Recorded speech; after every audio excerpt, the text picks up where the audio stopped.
This one is for the UFC 269 co-main event for the women's bantamweight title between, of course, Amanda Nunes, the greatest female fighter on the planet, and Julianna Peña, who has been calling her out and asking for this title shot.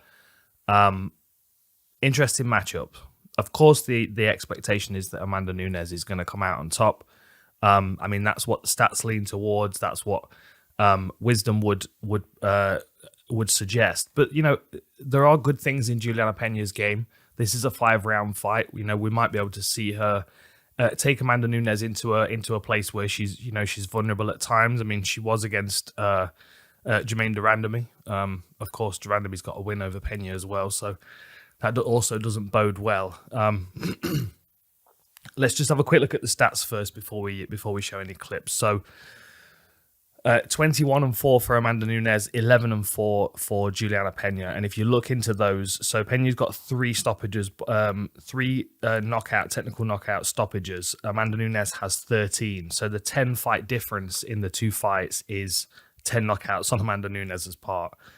They both have 4 submissions on their official record, although Peña does have a couple of submissions in the Ultimate Fighter as well, although they're classed as exhibition matches, although, you know, they're pretty much the same thing.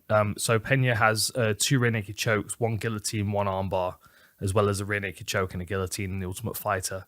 And Nunes, 3 rear naked chokes on a record, and then that most recent one, the reverse triangle over Megan Anderson.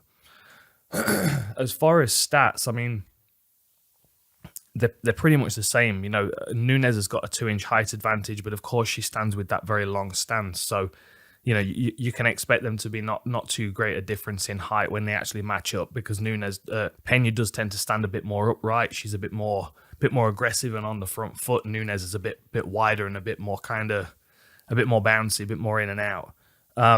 Exactly the same reach, both same stance as well. What else? Nunes has got a higher strikes landed per minute.